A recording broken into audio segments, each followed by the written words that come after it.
सैनिक टाकळी इथं कोणत्याही परिस्थितीत MIDC होऊ देणार नाही असा निर्धार करत माजी सैनिक, महिला आणि ग्रामस्थांनी स्वातंत्र्य दिनाच्या दिवशी शिरोळ तहसील कार्यालयावर मोर्चा काढत ठिय्या आंदोलन केलं।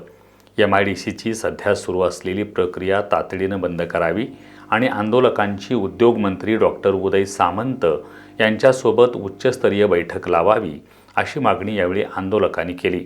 अखेर उद्योगमंत्र्यांनी आश्वासन दिल्यानंतर आंदोलकांनी तहसील कार्यालयाजवळील आंदोलन तात्पुरतं स्थगित केलं। सैनिक टाकळी इथं कोणत्याही परिस्थितीत MIDC उभारू नये या मागणीसाठी 9 ऑगस्ट रोजी आमदार डॉक्टर राजेंद्र पाटील येड्रावकर यांच्यासोबत झालेली बैठक निष्फळ ठरल्यानंतर आंदोलकांनी जयसिंगपूरच्या विक्रमसिंह मैदानावर ठिय्या आंदोलन सुरू केलं होतं। गेल्या 8 दिवसांपासून हे आंदोलन सुरू होतं। या आक्रमक झालेल्या आंदोलकांनी शनिवारी 15 ऑगस्ट रोजी मोठ्या संख्येनं शिरोळ तहसील कार्यालयावर मोर्चा काढला। तहसीलदार अनिलकुमार हेळकर यांच्या हस्ते ध्वजारोहण झाल्यानंतर आंदोलकांनी तहसील कार्यालयातच ठिय्या मांडला। यावेळी आंदोलकांनी स्पष्ट भूमिका घेत सैनिक टाकळी इथल्या MIDCची मंत्रालयीन पातळीवर सुरू असलेली प्रक्रिया रद्द करावी आणि उद्योगमंत्री डॉक्टर उदय सामंत यांच्यासोबत आंदोलकांची बैठक आयोजित करावी अशी मागणी त्यांनी केली। याबाबतचं लिखित पत्र मिळाल्याशिवाय आंदोलन मागे घेणार नसल्याचा इशाराही देण्यात आला आहे। 2023 पासून MIDCची प्रक्रिया सुरू आहे, त्याला आम्ही विरोध केला आहे, ग्रामसभेचा ठराव दिला आहे। असं असताना ती प्रक्रिया पुढे चालवून यामध्ये शासन निर्णय घेतलेला आहे, मग ही रद्द करावं म्हणून आम्ही जे म्हणतो, हा ज्या ठिकाणी व्हायचं ते उद्योग मंत्रालयाच्या लेवलला मिटिंग व्हायला पाहिजे। त्या अपेक्षेनं आम्ही 3 वेळा आता 2 उपोषण आणि 1 मोर्चा केला।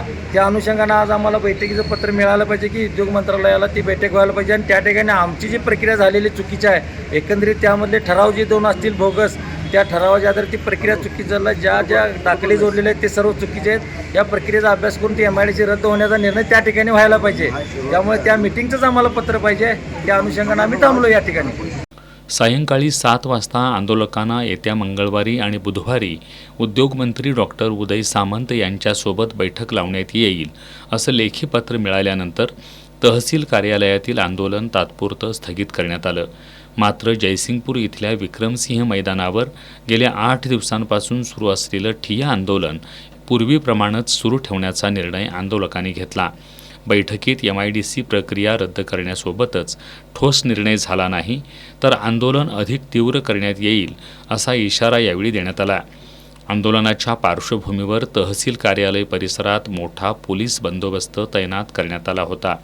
विशेष पोलीस दलही पाचारण करण्यात आलं होतं। आंदोलनात दीपक पाटील, आंदोलन अंकुश संघटनेचे प्रमुख धनाजी चुडमुंगे, काँग्रेसचे सुदर्शन कदम, विनोद पाटील, स्वाभिमानी शेतकरी संघटनेचे विक्रम पाटील, माजी कॅप्टन प्रकाश खोत, माजी कॅप्टन विजय गायकवाड, सिंधूर लढाईतील माजी वॉरंट ऑफिसर अमर पाटील, माजी हवालदार राजेश कदम, माजी हवालदार महेश पाटील, गोविंद पाटील, हर्षदा पाटील, निवेदिता वासमकर यांच्यासह महिला आणि ग्रामस्थ मोठ्या संख्येनं सहभागी झाले होते।